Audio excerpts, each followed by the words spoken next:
자, 심화이론 과정 11번째 시간 진행하도록 하겠습니다. 자, 여러분 교재는 535페이지예요. 535페이지 상담 시간 연습 문제 들어있죠? 자, 이부터 설명을 드리는데 잠깐 7, 8 좀 보시기 바라겠습니다. 자, 저희들이 지난 시간에도 수익환원법에서 말씀을 드렸습니다. 참 수익환원법에도 크게 두 가지를 설명을 드렸죠. 하나는 직접 환원법이라는 게 있고 또 하나는 할인 현흐름 분석법이다. 이 두 가지를 설명을 드렸어요. 이 둘 중에 우리는 직접 환원법 이걸 집중적으로 학습을 했었죠. 직접 환원법에서는 장래 기대되는 순수익이 있다는 게 순수익을 환원으로 환원시켜서 수익 가액을 산정하는 평가 방법이다라는 겁니다. 참 직접 환원법에서 수익 가액을 산정하기 위해서는 먼저 순수익에 대해서 그리고 환원율에 대해서 알고 계셔야 되겠죠. 그래서 우리가 순수익 관련해서는 의의라든지 순수익 구하는 방법 설명을 드렸고 환원율 관련해서는 의의라든지 환원율 종류 다음 환원율 구하는 방법에서 설명을 드렸습니다. 자, 이 내용을 토대로 해서 우리가 이제 계산 문제 대비를 해보자. 수익 가액을 산정을 해보자라는 겁니다. 그래서 여러분 교재 535페이지 상단에 있는 예제 한번 살펴보도록 하겠습니다. 예제 봅시다. 투자자 대전을 씨는 아래 자료를 이용하여 부동산의 가치를 추정하였다. 대상부상의 가치는 얼마인가? 결국 부동산의 가치를 구하라. 이런 문제가 되겠죠. 그럼 어떤 방법에서 가치를 구하라? 이게 안 나와 있다는 이야기예요. 원가법인지, 거래사례 비교법인지, 공시가 기준법인지, 수익환원법인지 이게 안 나와 있죠. 그럼 주어진 조건을 그래서 먼저 어떤 방법을 통해서 구할 것인가 여기서부터 판단이 돼야 되겠습니다. 그래서 주어진 조건을 봅시다. 박스 보니까 기업번 순영업소득에 나와 있죠. 이 결정적인 단서가 되겠네요. 순영업소득이다. 그럼 뭡니까? 임대용 부동산이다. 그래서 수익성 있는 부동산이니까 당연히 어때? 수익환원법을 적용하자. 이 생각을 하셔야 되는 겁니다. 그래서 이 순영업소득이라면 어때? 수익환원법이다. 이렇게 생각하시면 되겠어요. 이제도 우리가 직접 환원법을 널리 쓰고 있다. 이렇게 보시면 돼서 직접 환원법에서 결국은 수익 가액을 산정해보자. 그럼 직접 환원법에서는 이제 순수익을 환원율로 환원시켜서 수익 가액을 산정을 하게 된다 할 수 있겠죠. 이때 그럼 순수익은 뭘 쓸 것인가? 자, 임대부동산이죠. 주어진 조건이니까 뭡니까? 순영업소득 나와 있네요. 그래서 순수익은 순영업 소득을 활용한다 생각하시고 다음 자, 그럼 환원율은 어떤 방법을 통해서 구했을 것인가? 이걸 생각해 보자라는 겁니다. 그래서 주어진 조건을 고려해야 되는 이야기예요. 그럼 주어진 조건 보세요. 니은번 대부비율 나와 있죠? LTV지요. 디귿번 시장 이자율, 리을번 저당상수, 미음번 지분 배당률 나와 있는데 자, 여기서 결정적인 단서가 나와 있죠. 결정 단서는 뭡니까? 지분 배당률이다라는 겁니다. 그래서 우리가 지난 시간에도 말씀드렸어요. 환원율 구해 쓰는 방법이 여러 가지가 있다는 이야기예요. 여러 가지인데 우리 어떻게 했습니까? 자, 먼저 총 투자액이다. 또는 부동산의 가격이다. 이게 주어지면 어떻게 했어요? 순 영업소득을 총태로 나눠서 환원율을 구한다. 이 방법 떠올리 잘했지요. 그리고 여기 보세요. 자, 토지 환원율, 건물 환율 이게 주어지면 물리적 투자 결합법이다. 다음 지분 배당률 주어지면 어때? 금융적 투자 결합법이다. 부채 감납 주어지면 부채 감납법이다. 이걸 바로 떠올리 잘했어요. 그래서 어때? 우리가 훨씬 더 제한 내 시간에 자, 문제를 풀 수 있게 된다 생각하시고 자, 본 문제 보니까 어때? 지분 배당률 나와 있죠? 결정적인 단서네요. 지분 나와 있으니까 뭡니까? 금융적 투자 결합법이다. 그래서 자, 환원율은 금융적 투자 결합법에 의해서 구했습니다. 이렇게 생각하시면 되겠어요. 그리고 우리 공식은 이렇게 생각하셨어요. 자, 금융적 투자 결합법이다. 결합시키니까 뭔가 다른 게 있으니까 하나로 결합시켜 만들어 쓰겠다. 금융이니까 내 돈, 남의 돈 생각해서 내 돈, 지분 투자, 남의 돈, 저당 투자 나가서 지분 투자자와 저당투자 요소이 다르던데 차가 나오고 있지요. 그래서 이제 금융적 투자 결합법이면 환원율을 어떻게 구합니까? 자, 지분 투자자의 요구 수익률 여기에 지분 비율을 곱해주고 저당 투자자 자, 요구 수익률에 저당 투자자의 저당 투자자의 요구 수익률 여기에 저당 비율을 곱해서 어때? 더해버린다. 이렇게 생각하시면 돼요. 결국은 지분 투자 요구 수익률과 저당태 요구수익을 어떤지 가중평균에서 환율을 쓰는 방법이다 생각하시고, 이때 지분투자 요구수익이다. 이건 뭘 활용한다 했습니까? 지분 배당률 활용한다. 다음 저당태 요구수익은 뭘 활용합니까? 저당 상수를 활용한다 생각하시고, 저당 비율은 뭘 얘기한다? LTV 이걸 의미한다. 이렇게 생각하시고 그대로 우리가 대입을 한번 해봅시다. 주어진 조건을 고려하자는 이야기예요. 대입해 봅시다. 자, 지분 배당률 주어져 있죠? 몇 프로입니까? 12%네요. 10%. 그럼 자 0.12 곱하기 자 지분 비율이 될 수 있겠죠. 자, 네모 보니까 대부 비율 나와 있네요. 대부 비율이 저당 비율이죠. LTV 저당 비율이다. 그럼 대부 비율이 60%면 저당 비율이 60%죠. 지분 비율은 몇 프로입니까? 40%가 되겠네요. 0.4 네, 플러스 다음 자, 저당투자 요구수익률입니다. 이건 저당상수를 활용한다 했죠. 저당상수는 어때? 10%네요. 10% 0.1 곱하기 저당 비율은 LTV 대부비율이죠. 60% 0.6이다라는 겁니다. 자, 이렇게 해서 우리가 이제 금융적 투자 결합법에서 환을 구했습니다. 생각하시면 되겠습니다. 자, 그럼 우리가 이제 금융적 투자 결합법에 환율 어떻게 것인가? 자, 어때요? 우리 지금 자, 이 분도 어때? 저희들이 메모리는 활용하면 어때? 한 방에 끝을 봐버릴 수 있다. 그래서 시간을 줄일 수 있다는 이야기예요. 이제 메모리는 활용하겠는데 먼저 이제 그대로 대입을 해봅시다. 자, 순 영업소득 자 주어진 조건 고려하세요. 순 영업소득 얼마입니까? 1억 원이다. 아시겠죠? 순 영업소득은 자 1억 원이 되겠습니다. 다음 이제 금융적 투자 결합법은 환율 구해서 바로 여기에 대입을 해버리자라는 겁니다. 자, 그럼 이 환율 구해봅시다. 자, 이 식은 어떤지 우리가 메모리 기능 활용해서 한 방에 그것을 봐버린다 할 수 있겠지요. 자, 메모리 기능 우리 이렇게 활용해서 항상 계산기를 어때? 이제 먼저 켜야 되겠지요. 네, 계산기 켜야 된다. 계산기 켠 상태에서 예, 본인도 모르는 사이에 여기에 저장된 내용이 있을 수가 있다 그랬죠. 그럼 산출의 결과치가 달라지니까 무조건 계산기 켠 상태에서 MC 몇 번 눌러버리자 그랬습니다. 또는 MRC 몇 번 눌러버리시면 되겠어요. 그리고 이제 계산하시면 되겠죠. 이 값을 계산해서 앞에 더하기가 있는 거죠. 그래서 더하기로 기억시키자. M 플러스 다음 이 값 계산해서 더하기로 기억시켜야 되겠지요. 그래서 M 플러스 항상 맨 마지막 또 M 플러스 더하기로 기억시키니까 M 플러스 이걸 눌러주셔야 한다는 이야기. 그리고 결과치 알아보자. MR 누르시면 되겠죠. 또는 MRC 누르시면 되겠습니다. 자, 그럼 그대로 해봅시다. 자, MC 몇 번 누르셨죠? 따라서 하세요. 0.12. 자, 0.12다. 이건 어때요? 여러분이 0.12 이것만 누르셔도 되는 겁니다. 자, 0.12 곱하기 0.4.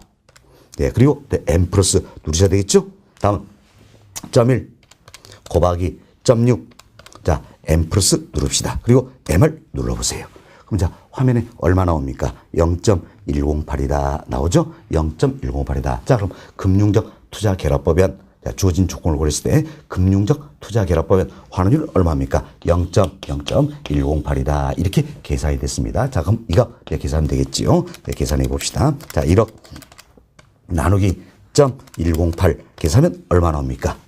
자, 925, 예, 자, 925, 예, 자, 92 정도가 되겠죠. 약 9억 2천 어땠지? 600만 원 정도 되겠다. 이렇게 보시면 되겠습니다. 그래서 항상 가장 가까운 근사치 찾으시면 되는 겁니다. 약 9억 2천 6백만 원 정도 되겠다. 이렇게 해서 계산이 되시면 되겠습니다. 그래서 답은 몇 번입니까? 2번이죠. 2번이니까 약 9억 2,600만 원 나와 있죠? 9억 2,600만 원이다. 이렇게 보시면 되겠습니다. 답은 2번이다. 이렇게 보시면 되겠네요. 어때요?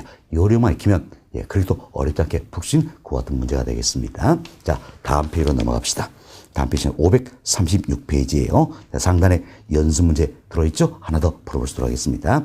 자, 아래의 자료를 이용하여 부동산의 가치를 추정하는 얼마인가? 여기도 부동산의 가치를 추정하라. 이 나와 있잖아요. 어떤 방법을 통해서 가치로 가라. 이게 없네요. 원가법인지 거래사례 비교법인지 공시가 기준법인지 수익 환원법인지 이 내용이 없잖아요. 우리 주어진 조건에서 어떤 방법을 통해서 가치를 구할 것인가 먼저 판단하셔야 된다는 겁니다. 자, 주어진 조건 봅시다. 박스 보니까 부채 감당률 니은번에 순영업소 나와 있죠? 순영업소 결정적인 힌트가 나와 있네요. 순영업소니까 임대용 부동산이다. 그럼 수익성 있는 부동산이니까 수익환원법이다. 이걸 생각하시면 되겠죠. 그래서 순영업소 나오면 어때요? 우리가 수익환원법 떠올리시면 된다라는 겁니다. 자, 수익환원법에서 이제 수익가액을 산정해보자. 그리고 직접환원법 이분 적용한다 할 수 있겠지요. 직접법은 순수익을 환원율로 환원시켜서 수익가액을 산정한다. 이때 순수익은 뭘 적용합니까? 주어진 조건이니까 순여업소가 나와 있죠? 순여업소도 적용한다라는 겁니다. 다음 이제 환원율은 뭘 적용할 것인가? 이걸 판단하시면 되겠죠. 왜? 직접 보면 순수익을 환원율로 환원시켜서 수익가액을 산정하는 방법이잖아요. 그죠? 그럼 순수익은 순여업소를 활용하면 되겠지요. 다음 환원율 뭘 고를 것인가 생각을 해봅시다. 기업본 보세요. 기업 보니까 부채 감당률 나와 있네요. 그럼 부채 감당률 이게 결정된 단서가 되겠죠. 어때? 부채 감당률 이게 나오면 어떤 겁니까? 부채 감당법에서 환원율 구한다. 이렇게 생각하시면 되겠습니다. 자, 이제 여기 보세요. 보시면 환원율은 어떤 방법입니까? 바로 부채 감당법에 의한 환원율 구했으면 되겠다. 이렇게 생각하시면 되겠어요. 이때 부채 감당법에 의한 환원율은 어떻게 합니까? 부채 감당률이 근거한다. 그래서 우리는 첫 글자에서 부대죠. 이렇게 기억하라 그랬죠. 그래서 부채 감당률이 있지요.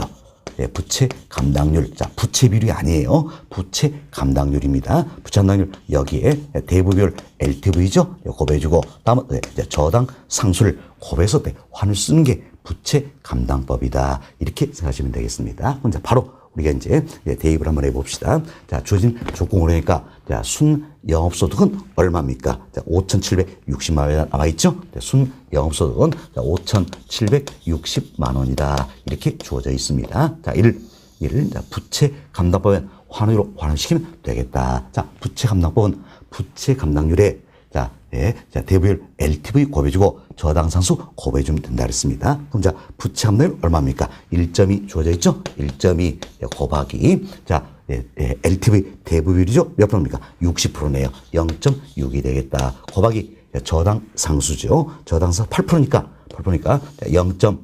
0.08이다. 이렇게 생각하시면 되겠습니다. 밑에도 여러분들이 계산을 조금 더 빨리 하기 위해서는 이런 방법을 적용할 필요가 있는 겁니다. 사실 이 값을 계산하라. 그럼 먼저 또 이런 경우가 있어요. 이 분모값인 1.2 곱하기 0.6 곱하기 0.08이다. 이 값을 계산을 해놓고 5,760만원 나눠주면 시간이 좀 걸리겠죠. 그래서 이 같은 경우에는 조금 더 빨리 하기 위해서는 이렇게 생각하세요. 5,760만원을 1.2로 나눠주고 다시 0.6으로 나눠주고 다시 0.08로 나눠주면 되겠다. 이렇게 해서 시간을 좀 줄일 수 있다는 겁니다. 그럼 자, 바로 우리 계산 한번 해봅시다. 자, 계산기 같이 눌러보세요. 자, 5,760만 원이죠? 57600 나누기 1.2 나누기 0.6 나누기 0.08이다.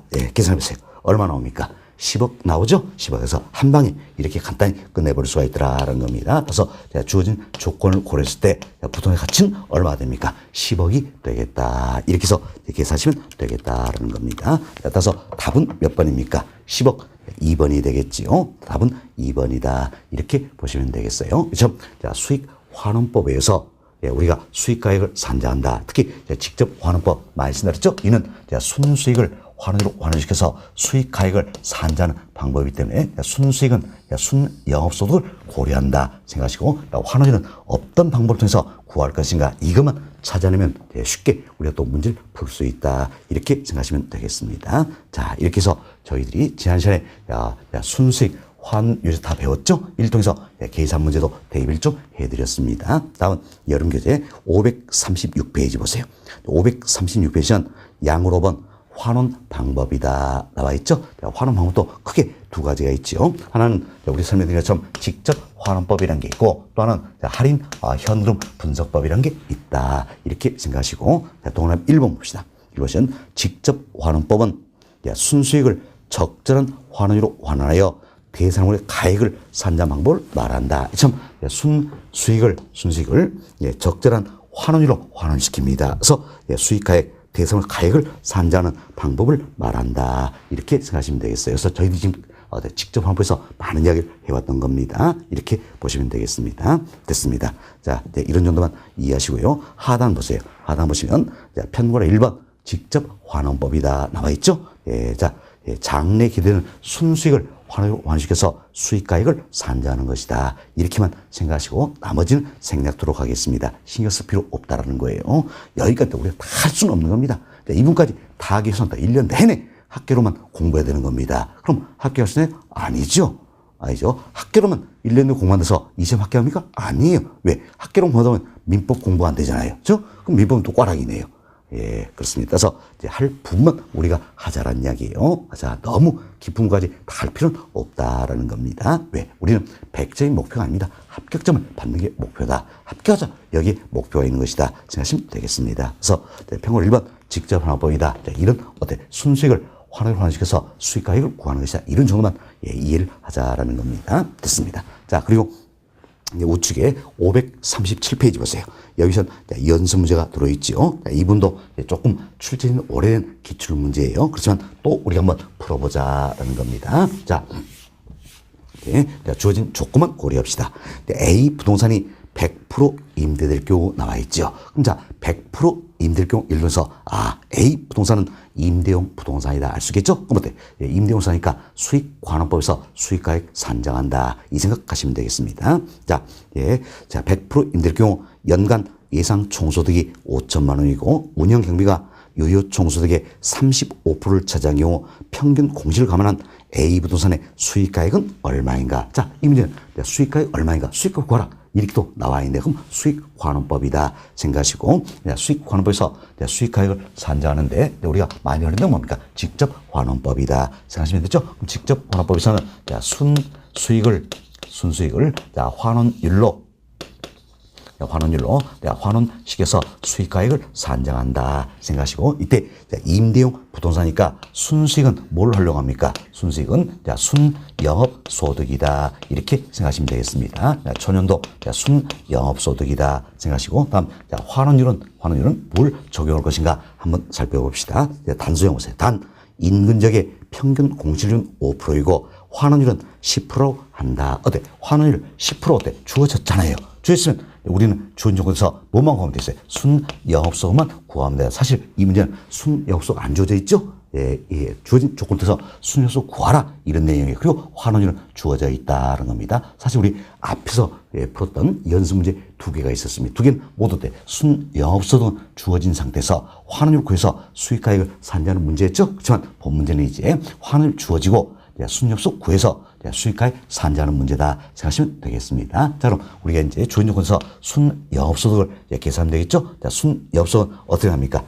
자, 적으셔서 가, 공, 기, 유, 영, 순이다. 이래서 순영업소득 계산하면 되겠어요. 가능 총소에서 공실 불량제 빼주고 기타 수 더해주면 유효 총소득이 산정이 되는 거지요.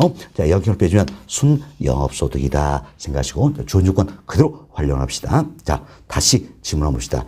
A 부동산이 100% 임대될 경우, 자, 100% 임대될 경우 예상 총소득이 5천만 원이냐. 그럼 100% 임대했을 때가 내가 봤을 때 최대한의 임대료 수입이 된다. 할 수 있겠죠. 따라서 이 내용을 통해서 가능 총소득이 얼마라는 이야기야. 5천만 원이다라는 걸 알았다라는 겁니다. 뒤에 돈을 3개 떼버렸습니다. 다음.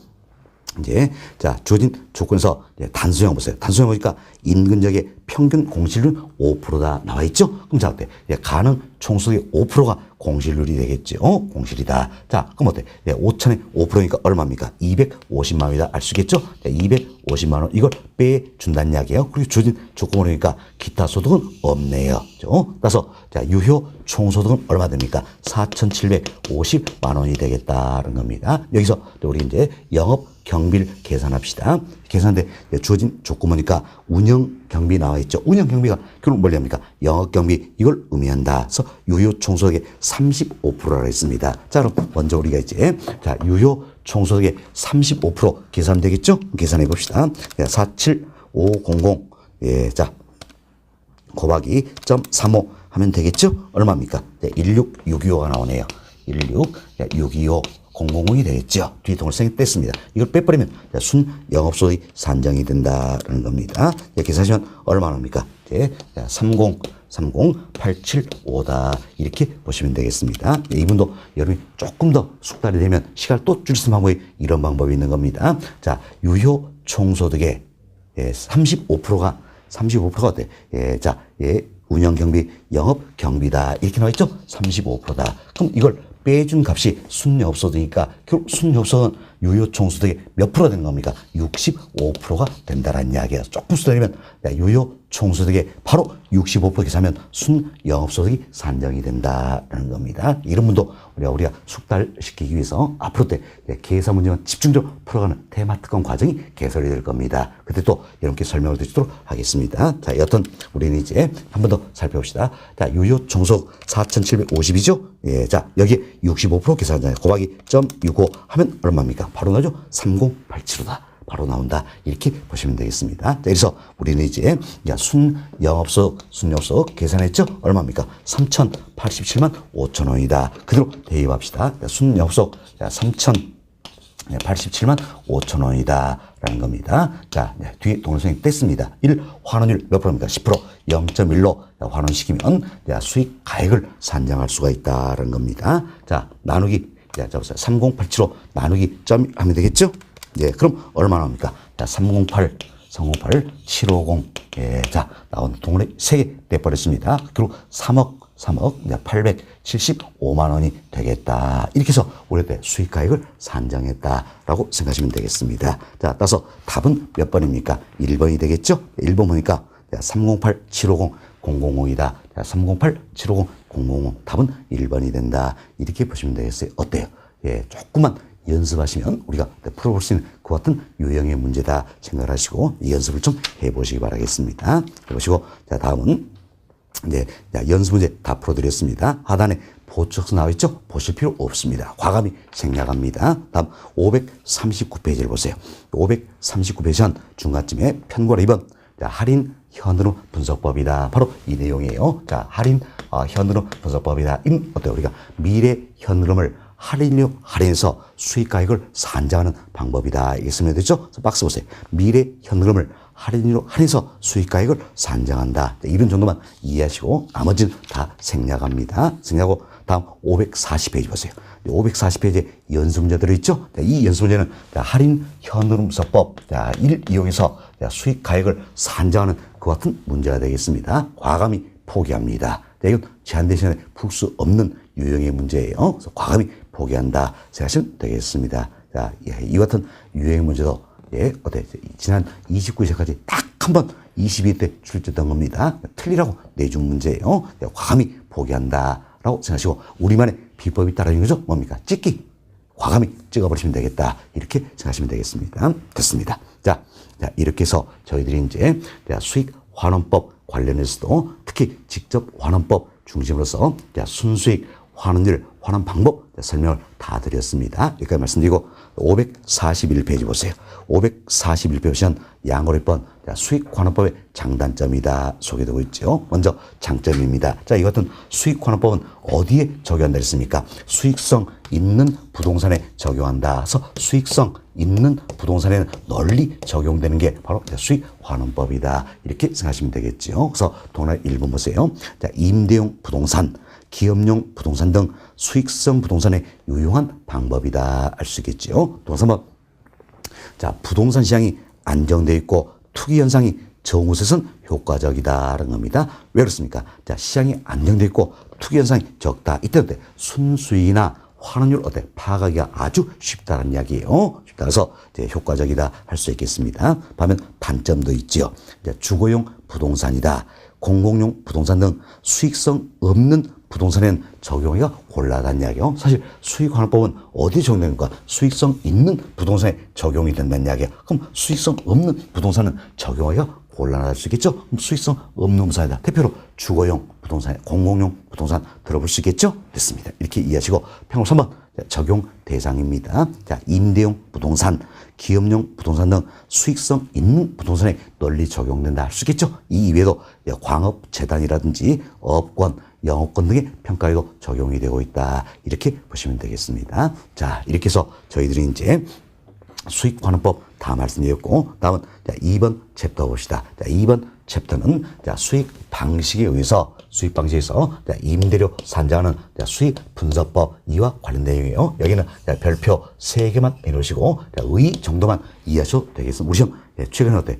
깊이 있게 안 물어봅니다. 임대료 산정 방법은 깊이 있게 안 물어본다냐. 의 정도만 정리하시면 되겠다라는 겁니다. 그래서 우리가 이런 식으로 해봅시다. 자, 수익 분석법에 의해서 우리 이제 수익 임률 산정하는데 이는 수익성에 기초하고 있죠. 따라서 순수익이 있다는 이야기야. 그럼 순수익 이것만큼 어때? 임대인 몫이 돼야 되겠지요. 그럼 사실 임대 보답은 여러 가지 경비가 발생한다는 이야기야. 이 경비를 얘가 임대인이 순수익에서 써버린다면 이 부분만큼이 임대인 호주에 들어옵니까 안 들어옵니까? 안 들어오겠죠. 따라서 순수익 이 금액만큼은 임대인 호주머니 들어가야 된다. 이것은 임대인 소요되는 여러 가지 경비가 있더라.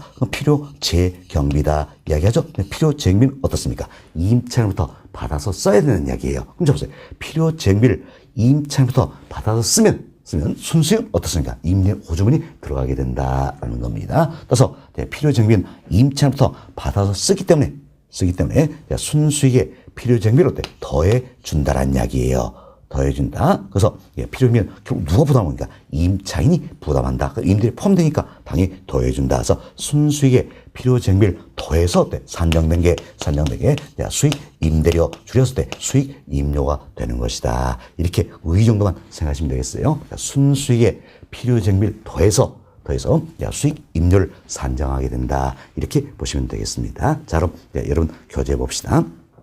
자, 2번 챕터 수익 분석법이다. 첫 번째 보세요. 수익 분석법이란 일반 기업 경영에 의하여 산출된 총수익을 분석하여 대상물이 일정 기간에 산출을 기대는 순수익에 일단 여기까지 끊어보세요.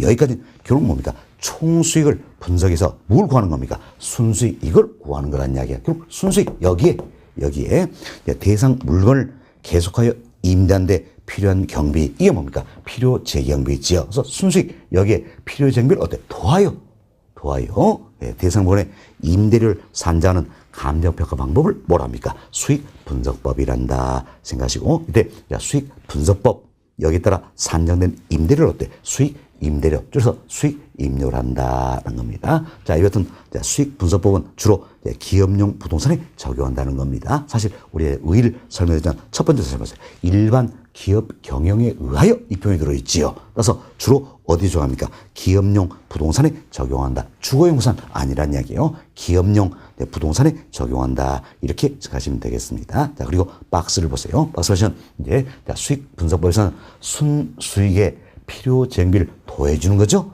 더해서 수익 임료를 산정하게 된다. 이렇게 이해하시면 되겠습니다. 됐습니다. 자, 수익 분석법은 이런 정도만 정리해서도 충분하다라는 겁니다. 자, 이렇게 해서 수익 분석부터 설명을 다 드렸습니다. 다음 페이지 봅시다. 542페이지 보세요. 542페이지 보시면 제가 예제를 하나 더 넣어드렸습니다. 자, 이는 27회 때 출제했던 기출문제가 되겠습니다. 같이 한번 풀어보시도록 하지요. 자, 다음은 임대료 감정평가 방법의 종류와 산식이다. 괄호에 들어가는 옳은 것은 자, 저희들이 지금까지 임대료를 평가하는 방법 세 가지를 이야기했습니다. 자, 원가 방식에서 임대료 산정하는 방법이 뭡니까? 적산법이 되겠다. 이때 구해진 임대료를 적산 임대료 줄여서 적산 임료다 이렇게 표현했죠. 다음 이제 비교 방식에서 임대료 산정법의 시장과 비교하겠죠. 임대사례와 비교한다서 임대사례 비교법이다 이렇게 보시면 되겠어요. 임대사례 비교법 여기서 산정된 임대료가 있죠. 이를 비교해서 건다서 비준 또는 유추 임대료 줄여서 임료다 이렇게 배웠던 겁니다. 다음 우리 조금 전에 배웠죠. 수익 방식에서 임대료 산정하는 평가 방법이 수익 분석법이다. 그럼 수익 분석법 여기서 산정된 임대료가 뭐라고 합니까? 수익 임대료 줄여서 수익 임료란다 이렇게 보시면 되겠죠. 이처럼 우리가 임대료 산정하는 방법도 세 가지 배웠습니다. 적산법 다음 임대사례 비교법 수익 분석법이다 이렇게 보시면 되겠어요. 적산법 임대사례 비교법 수익 분석법이다 생각하시고 자 이제 박스를 봅시다. 박스니까 첫 번째 점이 나와 있죠. 첫 번째 점 뭡니까? 적산법이에요. 적산법에서 산정된 임대료 적산 임료다 이름이죠. 적산법에서는 적산 임료를 어떻게 구할 것인가? 우리 이렇게 배웠어요. 기초 가액이 있다는 이야기예요. 기초 가액 여기에 뭘 고해줍니까? 기대 이율을 곱해준다라는 겁니다. 기초 가액에 기대 이율을 곱해준다라는 이야기야. 그럼 기대 이율 곱해주고 여기에 필요 재경비는 더해졌죠.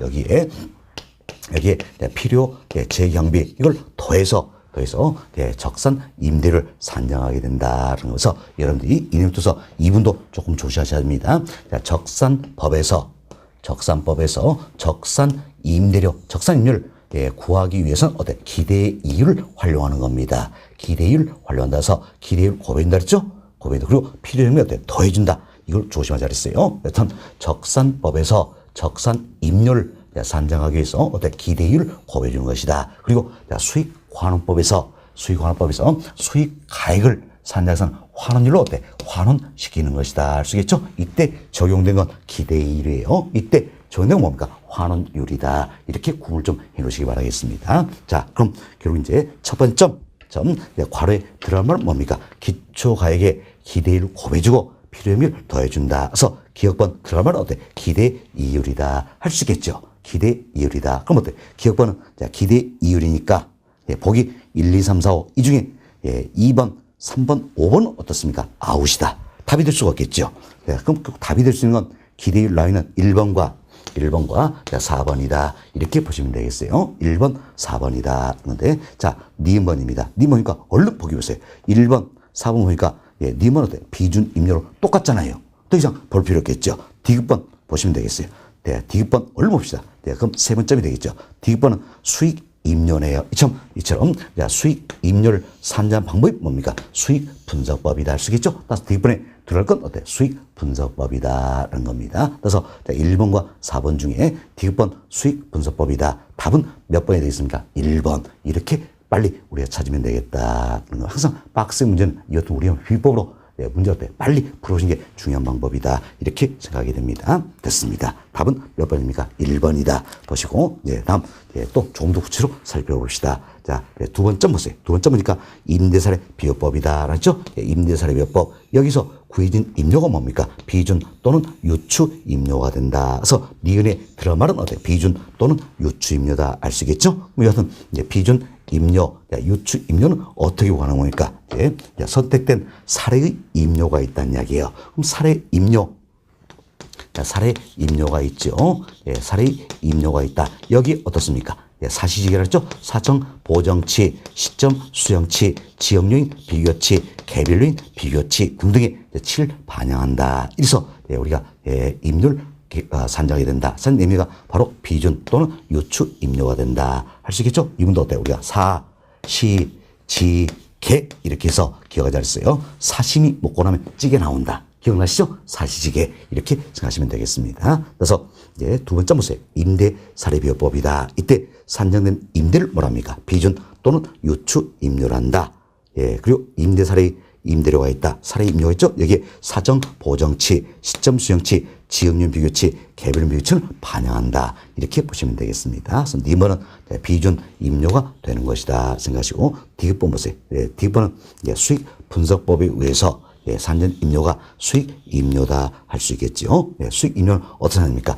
순수익에 즉 우리 순이익 나와 있죠? 같은 의미예요. 순수익, 즉 순이익에 필요쟁비를 더해준다. 이렇게 생각하시면 되겠습니다. 여튼 이제는 다 찾았네요. 기억번은 기대이율이 되겠지요.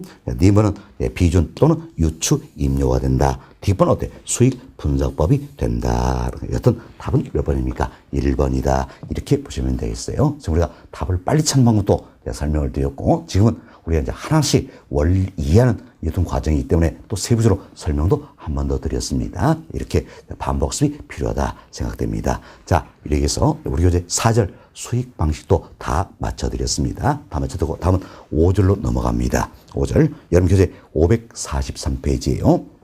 5절은 물건별 감정평가 방법이다 소개되고 있는데 이건 여러분이 이래서 하세요. 감정평가는 규칙이 있어요.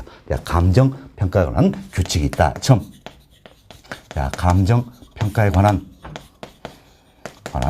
규칙에서 물건별로 감정평가는 주된 방법을 정하고 있다는 이야기에서 규칙에서 정하고 있는 물건별 평가의 주된 방법이 뭘 것인가. 이걸 여러분이 이해하시는 내용이 되겠습니다. 어찌 보면 이건 단순 암기예요. 암기를 해놓으시고 출제되면 반드시 맞추시면 되겠다라는 겁니다. 자, 먼저 1번 챕터 봅시다. 1번 챕터는 토지의 감정평가다 나와 있죠?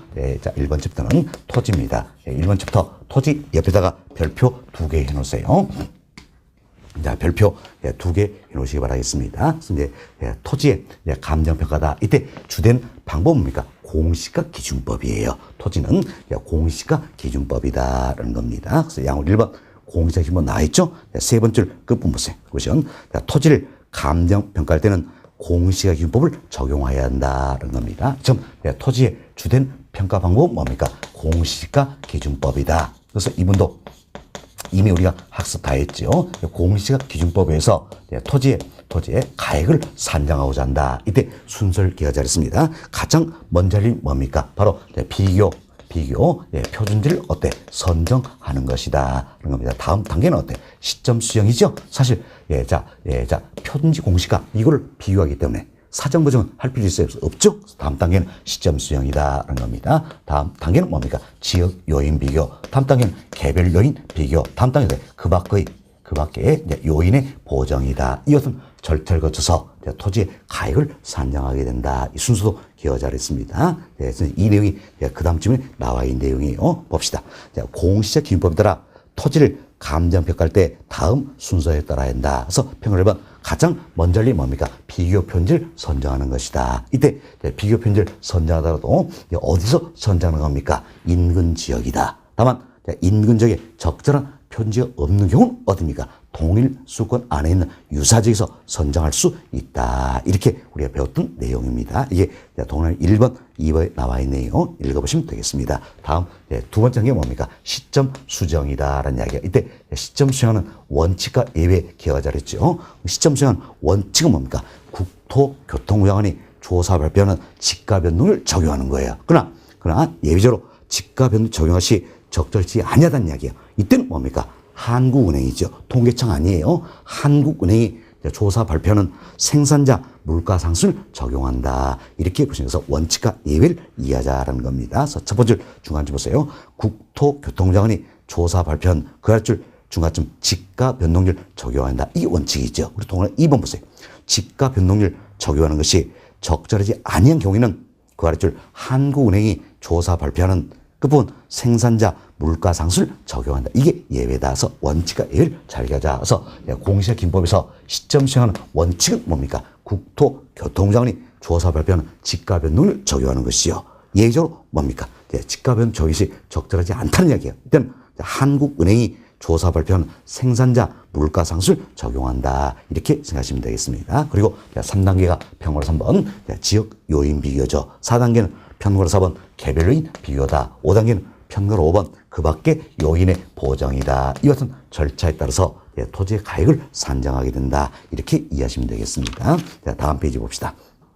다음 페이지는 양월 2번 거래세례 비교법이다. 소개했는데 동그라미 1번의 두 번째 그 부분 보세요. 그것은 적정한 실거래가를 기준으로 토지를 감정평가할 때는 거래사회 비교법을 적용해야 한다. 나와 있죠. 이때 보세요. 적정한 실거래가다. 그럼 쉽게 이상하세요. 실거래가 뭡니까? 실제로 거래된 가격이에요. 그럼 실제로 거래된 가격을 활용한다면 비교가 돼야 되겠죠. 그래서 거래사회 비교법이다 생각하시면 되겠어요. 됐습니다. 그래서 적정한 실거래가를 기준으로 토지를 감정평가할 때는 거래사례 비교법을 적용해야 된다는 겁니다. 동그라미 2번 보세요. 적정한 실거래가다. 이에 대한 용어 설명이 되는 거지요. 자, 적정한 실거래가란 그 부분 신고된 실제 거래 가격으로서 거래 시점이 도시적은 그 아래줄 3년 이내입니다. 그 밖의 지역은 5년 이내인 거래 가격 중에서 나와 있죠. 왜? 도시적은 가격 변동이 심하겠죠. 3년. 그 밖의 지역은 5년이다. 수치기 하세요. 도시적은 3년 이내. 그 밖의 지역은 5년 이내인 거래가격 중에서 감정평가업자가 인근 지역의 지가 수준을 고려하여 감정평가 기준으로 적용하기에 적정하다 판단되는 거래 가격을 어때? 적정한 실거래가다 이렇게 표현하는 겁니다. 그래서 이처럼 적정한 실거래가를 기준으로 토지를 평가하자. 이때는 뭡니까? 거래세례 비교법이다 이렇게 생각하시면 되겠어요. 그래서 여러분들이 토지의 주된 평가 방법은 뭡니까? 공시가 기준법이다 생각하시고 적정한 실거래가를 기준으로 평가하고자 한다. 이때는 어때? 거래세례 비교법이다. 이렇게 이해하시면 되겠습니다. 됐습니다. 자, 이 정도로 보시기 바라겠고요. 다음 2번 챕터로 넘어갑니다. 자, 2번 챕터는 건물이죠. 건물의 감정평가. 옆에다가 별표 4개 해놓으시기 바라겠어요. 자, 2번 챕터 옆에다가 자, 별표 4개 해놓으시고요. 가르쳐 봅시다. 건물 감정평가할 때는 원가법을 적용한다. 그래서 건물의 주된 평가법은 뭡니까? 원가법이 되겠다라는 겁니다. 다음 3번 챕터입니다. 3번 챕터는 토지와 건물의 일괄 감정평가다. 3번 챕터 옆에다가는 별표 하나 해두시면 되겠습니다. 그리고 첫 번째 그 부분 보세요. 구분 소유권의 대상이 된 건물 부분과 그 대상권을 일괄하여 감정평가하는 경우 등 그 아래줄 토지와 건물을 일괄하여 감정평가할 때는 어때? 거래사례비법을 적용해야 한다라는 겁니다. 그래서 토지와 건물을 일괄하여 감정평가할 때 어떤 거래사례비법의 주된 평가 방법이 되는 것이다. 이렇게 보시면 되겠어요. 자, 여기까지 다시 한번 정리합시다. 자, 먼저 토지입니다. 토지만 평가한다는 이야기야. 이때는 주된 평가 방법이니까 공시가 기준법이지요. 그렇지만 적정한 실거래가를 기준으로 평가할 때는 거래사례 비교법이다라는 겁니다. 다음 건물은 어때? 원가법. 다음 토지와 건물 일괄해서 평가할 때는 거래사례 비교법이다. 이렇게 잘 이해하시면 되겠어요. 됐습니다. 다음 4번 챕터 살림입니다. 살림 545페이지요. 4번 챕터 살림입니다. 자, 양물 1번 보세요. 살림을 감정평가할 때는 산지와 인목을 구분하여 평가해야 한다. 그래서 살림은 원칙이 뭡니까? 구분평가예요. 원칙은 구분평가다서 산지와 그러니까 인목을 구분해서 산지와 인목을 구분해서 평가한다라는 겁니다. 이때 인목은 뭡니까? 거래사례 비교법을 적용한다라는 겁니다. 다만 소경목림이 있어요. 소경목림은 지름이 작은 나무나 숲을 의미한다. 그럼 지름이 작은 나무다. 쉽게 묘목 생각. 묘목 어때? 사온 지 얼마 안 됐겠죠. 그죠? 돈이 들었다. 원가법 적용할 수가 있다라는 겁니다. 그래서 이제 살림을 감정평가할 때는 산지와 인목을 구분하여 평가하는 게 원칙이다. 그 구분평가 원칙이라는 이야기. 이때 인목은 어때? 거래사례비법을 적용한다는 겁니다. 다만 소경목림 이 같은 경우에는 원가법을 어때? 적용할 수 있다. 이렇게 보시면 되겠어요. 다음 살림도 예외적으로 일괄평가가 허용이 되고 있다는 겁니다. 그래서 산지와 인목을 일괄하여 평가할 때는 어때? 거래사례비법을 적용한다. 이렇게 보시면 돼서 산지와 인목을 일괄 평가한다. 이때는 어때? 거래사례비법을 적용한다. 이렇게 보시면 되겠습니다. 다음 5번 챕터입니다. 5번은 과수원이에요. 5번 챕터 옆에다가도 역시 별표 하나 해놓으시고요. 과수원은 뭡니까? 거래사례비법이다. 이렇게 보시면 되겠어요. 거래사례비법이다. 다음 6번 챕터 봅시다. 자, 공장재단 및 광업재단의 감정평가다. 역시 옆에다가 별표 하나 해놓으시고요. 자, 양골 1번 공장재단입니다. 두 번째 그 부분 보세요. 계속적인 수익이 예상되는 경우 등 일괄하여 감정평가에는 수익환원법을 적용할 수가 있다는 거죠. 양골 2번 광업재단입니다. 광업재단을 감정평가할 때는 수익환원법을 적용해야 한다. 있죠? 그래서 쉽게 이해하세요. 공장재단, 광업재단 모두가 돼. 수익환원법이다. 이렇게 생각하시면 되겠습니다. 다음 이제 7번 챕터입니다. 자동차 등의 감정평가다 소인데 7번 챕터 옆에다가는 별표 3개 해놓으시기 바라겠습니다. 네, 별표 3개 해놓으시고 자, 먼저 자동차입니다. 자, 자동차는 우리가 중고차 매매 시장 생각하지 않냐? 그럼 사례가 많겠죠? 그래서 거래사례 비교법이다. 이렇게 보시면 되겠어요. 그래서 자동차는 야, 거래사례 비교법이다라는 겁니다. 예, 그렇지만 건설기계라든지 선박, 항공기. 자, 이 같은 경우에는 어때? 그런 사례가 그런 사례가 거의 적겠죠? 따라서 이들은 뭡니까? 원가법이다. 이렇게 생각하시면 되겠습니다. 그래서 이름이 쉽게 생각하세요. 자동차는 중고차 매매 시장 사례가 많기 때문에 거래사례 비교법이다. 그러나 건설기계, 선박, 항공기 어떤 사례가 어때? 많지 않다는 이야기에서 원가법 이렇게 생각하시면 되겠습니다. 동그라미 1번 보세요. 자동차를 감정평가할 때 거래사례비법을 적용해야 한다. 다음 동그라미 2번 건설기기를 감정평가할 때는 원가법을 적용해야 한다. 동그라미 3번 선박을 감정평가할 때는 선체, 기관, 의장비를 구분하여 감정평가할 때 각각 원가법을 적용해야 한다. 동그라미 4번 항공기를 감정평가할 때는 원가법을 적용해야 한다는 거죠. 그래서 자동차는 거래사례비법이다. 건설기계, 선박, 항공기는 원가법이다. 이렇게 생각하시면 되겠습니다. 그리고 동그라미 5번 내용이에요. 5번은 이렇게 생각합시다. 본래 용도의 효용 가치가 없다는 이야기예요. 자 보세요. 자동차 생각합시다. 자동차 효용 가치 없어요. 그럼 어때? 폐차시켰죠. 해체 처분가액. 이걸로 평가할 수가 있다는 겁니다. 그래서 자동차뿐만이 아니라 건설기계, 선박, 항공기 다 마찬가지입니다. 다 마찬가지로 본래 용도의 효용 가치가 없는 물건 어때? 해체 처분 가액으로 평가할 수 있다. 이렇게 생각하시면 되겠습니다. 다음 8번 챕터입니다. 8번 동산이에요. 동산이 역시 별표 하나 해놓으시고요. 자, 동산을 감정평가 같은 거래사례 비교법을 적용한다. 그래서 동산의 주된 평가법은 뭡니까? 거래사례 비교법이다. 이렇게 생각하시면 되겠습니다. 자, 다음 9번 챕터입니다. 임대료 감정평가예요. 9번 챕터는 별표 2개 해놓으시고, 자, 우리가 임대료 평가하는 방법이 있죠. 뭡니까? 적산법, 임대사례 비교법, 수익 분석법이다. 이 중에 규칙에서 정하고 있는 주된 방법은 바로 뭡니까? 임대사례 비교법이다. 이렇게 생각하시면 되겠습니다. 그래서 지문 임대를 감정평가할 때 임대사례 비교법을 적용해야 된다. 그렇죠. 다음 10번 챕터입니다. 무형자산의 감정평가죠. 역시 별표 2개 해놓으시면 되겠습니다. 2개시고 양골 3번만 봅시다.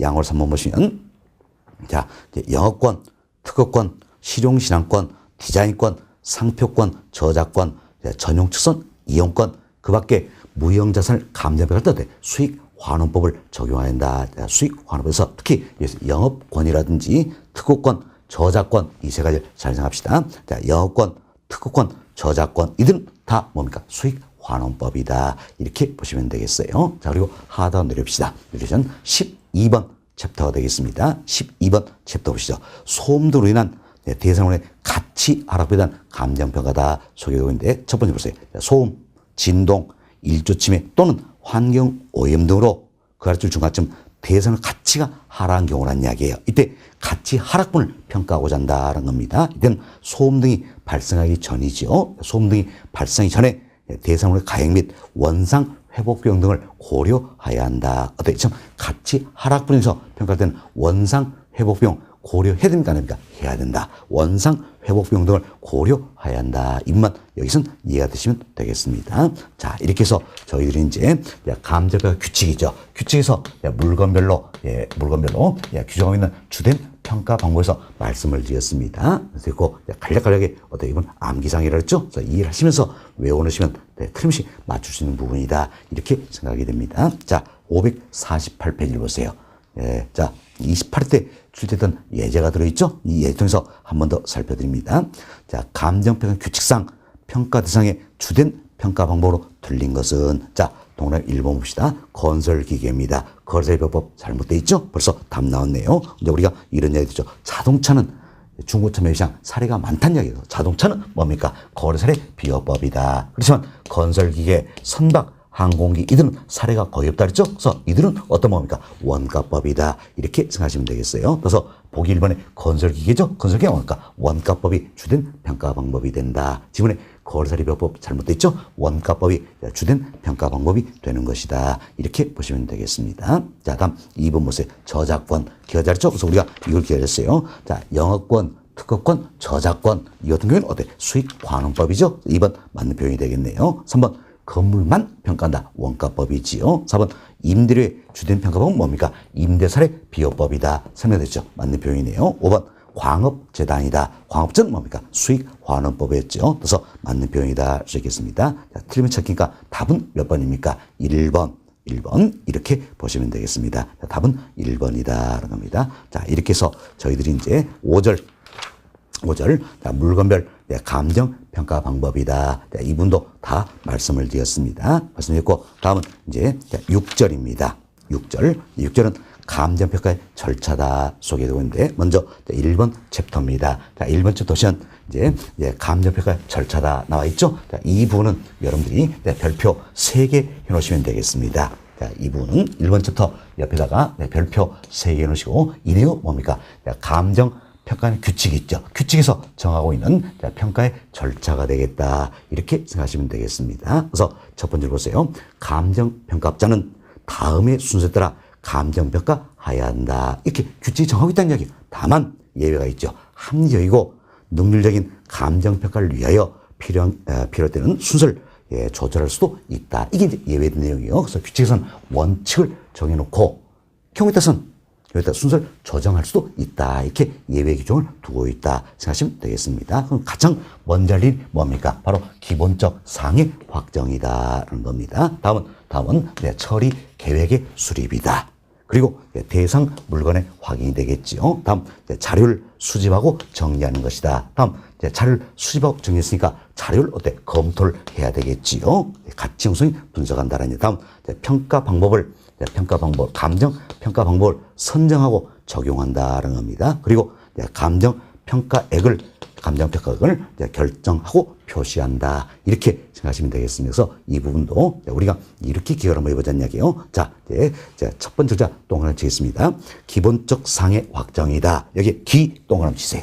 기 동그라미 치시고, 다음 처리 계획 수립이다. 처 동그라미 치시고, 다음 대상 물건 확인이다. 대 동그라미 치시고요.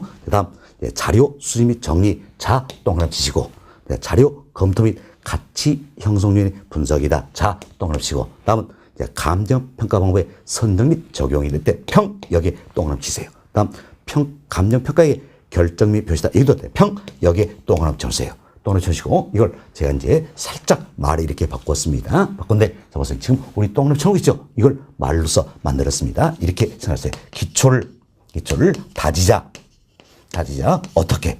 평평하게. 자, 한번 써보세요. 기초를 다질 때 평평하게 다져야 되겠죠. 그래서 기초를 다지자 평평하게.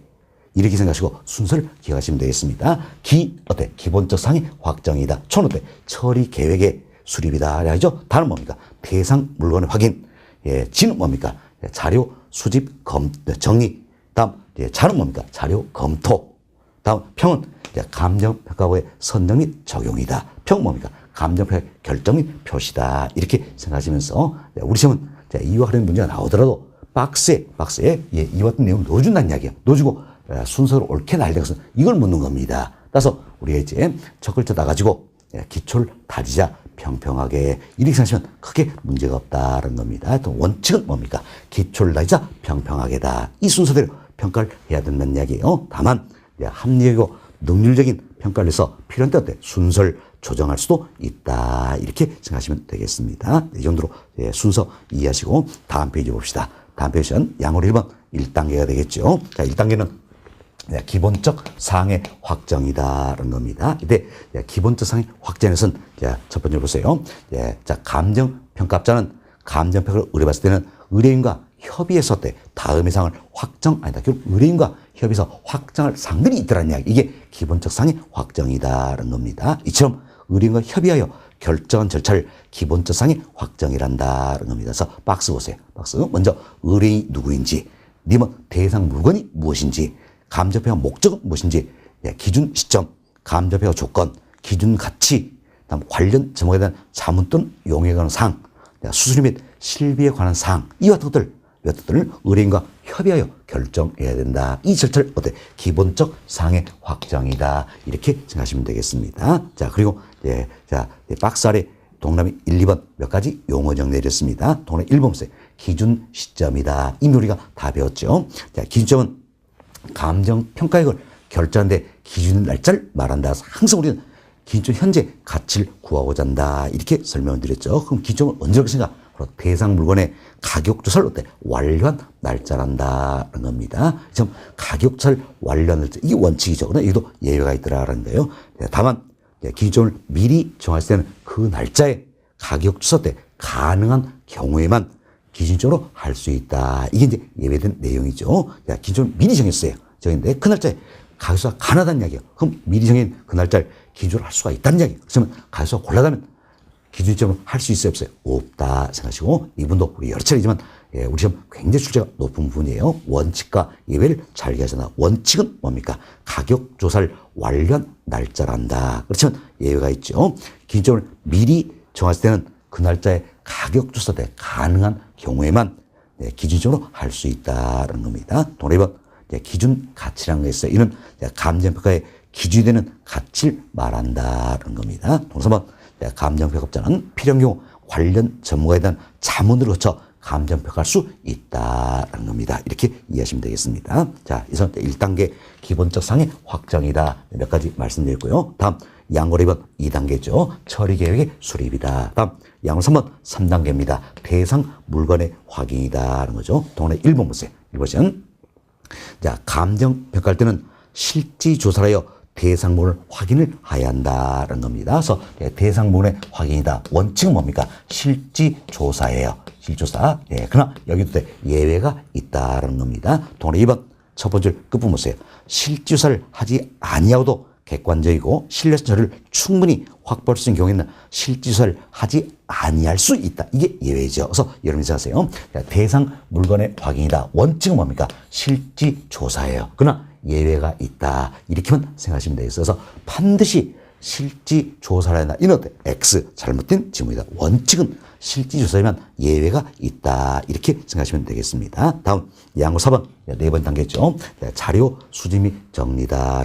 이때도 여러 가지 자료들이 있다는 이야기예요. 그래서 확인 자료, 요인 자료, 사례 자료 등이 있다 생각하시고 이미 이분도 제가 한번 말씀을 드렸습니다. 한번 더 살펴봅시다. 동그라 1번 확인 자료입니다.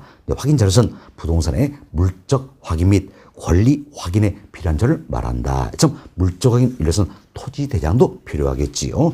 권리 확인을 위해서는 토지 등기부도 필요하다는 이야기. 이것들이 바로 이제 확인 자료가 되겠다는 겁니다. 다음 페이지 보세요. 요인 자료입니다. 이는 부동산의 가치 형성 요인과 연관된 자료를 말한다는 겁니다. 동사 3번 사례 자료입니다. 이는 부동산 평가 적용을 경험적 자료로서 거래 사례, 임대 사례, 수익 사례, 건축 사례 등이 해당한다. 사례죠. 사례 관련된 게 사례 자료다라는 겁니다. 이처럼 자료에도 확인 자료, 요인 자료, 사례 자료 등이 있다. 이들 수집하고 정리하는 게 네 번째 단계다라는 겁니다. 그리고 양으로 본 다섯 번째 단계는 자료를 검토하겠죠. 가치 형성률 분석한다라는 겁니다. 다음 여섯 번째 단계에서는 이제 감정평가 방법을 선정하고 적용하겠죠. 그리고 일곱 번째 마지막 단계에서는 감정평가 결정하고 표시하는 것이다. 이렇게 생각하시면 되겠습니다. 자, 이렇게 해서 저희들이 이제 1번 챕터 감정평가 절차 이 부분은 다 말씀을 드렸습니다. 말씀드렸고 다음은 2번 챕터로 넘어갑니다. 2번 챕터는 감정평가의 원칙이다 소개되어 있죠. 이도 감정평가 규칙에서 정하고 있는 몇 가지 원칙들입니다. 여기는 별표 4개 해놓으시면 되겠습니다. 2번 챕터 감정평가 원칙 옆에다 별표 4개 해놓으시고 이미 우리가 다 학습했던 내용들이에요. 한 번 더 반복습한다 생각하시면 되겠습니다. 먼저 양어를 1번 시장가치 기준 원칙이다. 이건 우리가 이렇게 배웠습니다. 감정평가 규칙 여기 안 나면 원칙적으로 구하는 것은 뭡니까? 시장가치. 그러나 예외적으로 시장가치 이외의 가치를 구할 수도 있다. 이렇게 기억하 잘했지요. 자, 동그라미 1번 보세요. 대상 물건에 대한 감정평가는 시장가치를 기준으로 결정한다는 겁니다. 동그라미 2번 다음에 어느 하나에 해당하는 경우에는 대상 물건의 감정평가를 시장가치 외의 가치를 기준으로 결정할 수가 있다는 이야기예요. 그래서 기업번 법령에 다른 규정이 있는 경우다. 2번 감정평가 의뢰인이 요청하는 경우다. 뭐 등등이 되겠지. 좀 법령에 다른 규정이 있는 경우라든지 의뢰인이 요청하는 경우 등등은 어때? 등등은 시장가치 외의 가치를 기준으로 결정할 수도 있다. 그래서 원칙은 시장가치를 구하는 거지만 예외적으로 시장가치 이외의 가치도 구할 수 있다. 이렇게만 생각하시면 되겠습니다. 다음 페이지 봅시다. 양고래 2번 현황 기준 원칙이다. 원칙은 어때? 원칙은 현황 기준입니다. 현재 있는 상황 그대로 평가하는 거. 그러나 여기도 예외가 있다. 이렇게만 생각 잘했지요. 그래서 동그라미 1번 보세요. 감정평가는 기준 시점에서의 대상물의 이용 상황, 물론 불법적이거나 일시적인 이용은 어때? 제외한다 그랬습니다. 불법적이거나 일시적인 제외한다. 이용 상황 및 공법상 제한을 받는 상태를 기준한다. 그래서 기준 시점에서 공법상 제한을 받는다면 제한을 받는 상태 그대로 평가하자. 이게 이제 현황 기준 원칙이다. 생각하시죠. 여기도 예외가 있다. 그래서 동그라미 2번이 예외 관련되는데 크게 신경 쓸 필요 없어요. 예외가 있다. 이렇게만 생각하시면 되겠습니다. 하다 내려봅시다. 양호 3번.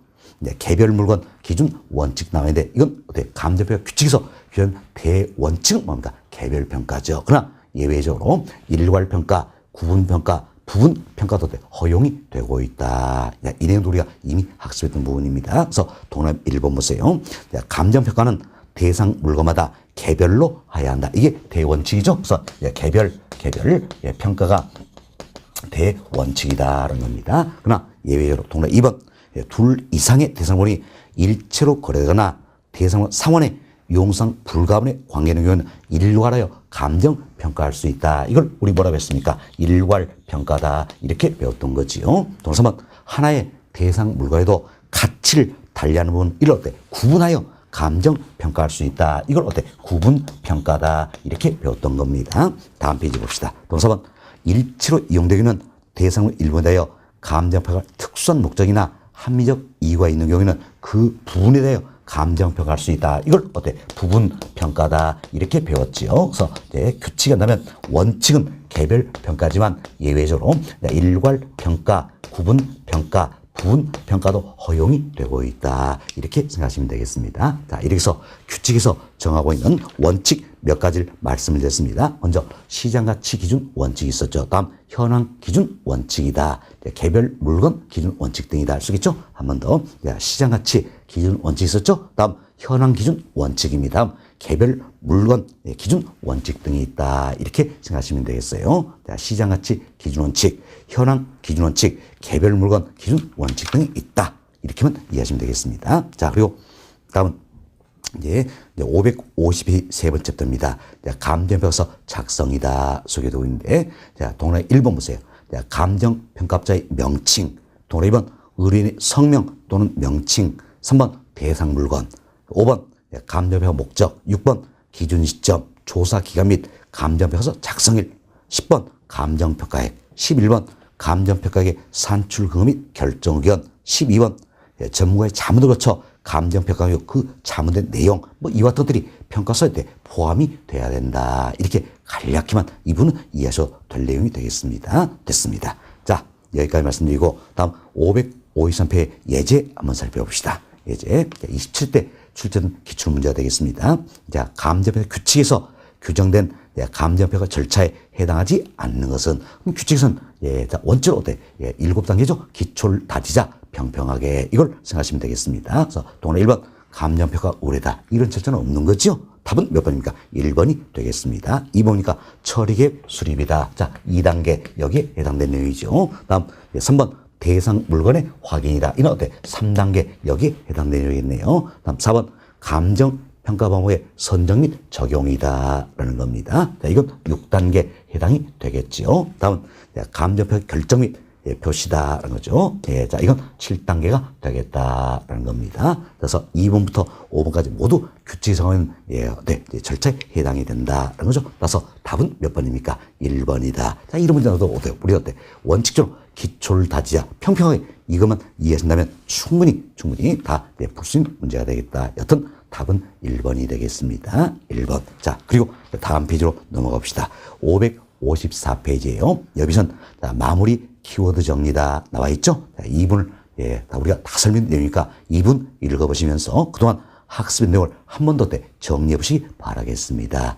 안타깝게도 오타가 하나 있어서 잡아드리도록 하겠습니다. 여러분께 정말로 죄송한 말씀을 드립니다. 가급적이면 제가 출간 책에는 오타가 없기로 유명합니다. 그렇지만 안타깝게도 오타가 하나 발견이 됐습니다. 오게 티라고 할 수 있겠죠. 오타 하나 발견했는데 이제 중간쯤 보세요. 중간쯤 보시면 수익 방식이다. 찾으셨나요? 수익 방식에서 가액을 선정한 수익 환원법입니다. 첫 번째 보세요. 직접 환원법, 할인 현금서법이다 나와 있죠. 이때 직접 환원법은 우리가 지금 배웠던 것처럼 순수익을 환원으로 환원시켜서 수익 가액을 산정하는 방법이 되겠지요. 자, 그리고 할인 현금문서법입니다. 할인 현금문서법은 우리가 이렇게 배웠습니다. 미래의 현금 흐름을 적정률로 할인을 해준다. 그래서 할인해서 수익 가액을 산정하는 평가 방법이 바로 뭡니까? 할인 현금 분석법이다. 이렇게 설명을 드렸죠. 그럼 우리 교재 보세요. 미래 현금 흐름을 환원율이다. 이 나와 있잖아요. 이분이 오타입니다. 자, 미래 현금 흐름을 어떻습니까? 할인율로 할인해서 수익가액을 산정하게 된다. 이렇게 보시면 되겠습니다. 자, 다시 보세요. 직접 환원법, 할인 현금수법 두 가지가 있죠. 두 가지. 직접 환원법은 뭡니까? 순수익을 환원율로 환원시켜서 수익가액을 산정평가방식. 이건 맞게 표현이 되어 있죠. 예, 순수익을 환원시켜서 수익가액을 맞게 표현되어 있어요. 그러나 우측에는 할인 현금법 여기에 편집상 오류가 좀 있었습니다. 미래 현금을 할인율로 할인해서 수익가액을 산정한다 해서 분모 여기가 할인율이 돼야 되겠죠. 수정을 좀 해놓으시기 바라겠습니다. 자, 이렇게 해서 마무리 키워드니 이분도 꼭 읽어보실 걸 부탁의 말씀을 드리고, 다음 여러분이 하셔야 될 일이 있지요. 바로 여러분 교재 505페이지입니다. 자, 505페이지 보시면, 자, 이 장에서 알아야 할 주요 지문이다 나와 있죠. 페이지 505페이지예요. 이 장에서 알아야 할 주요 지문이다 나와 있죠. 이분도 꼭 한번 설명 다 드렸으니까 풀어보시길 바라겠습니다. 풀어보시고 다음 단계로 제가 함께 종된 프린트물 있죠? 프린트물 일통해서 관음기 퀴즈 천선이다. 그래서 괄호에 용어 넣어가면서 용어도 정리를 한 번 더 해보시기 바랍니다. 이렇게 해서 반복 써시면 훨씬 더 내공이 쌓여질 것이다. 이렇게 생각합니다. 자, 이렇게 해서 4장 감정평가식 이분은 모두 맞춰드렸습니다. 다음 시간은 5장 가격 공시도 설명을 드리도록 하겠습니다.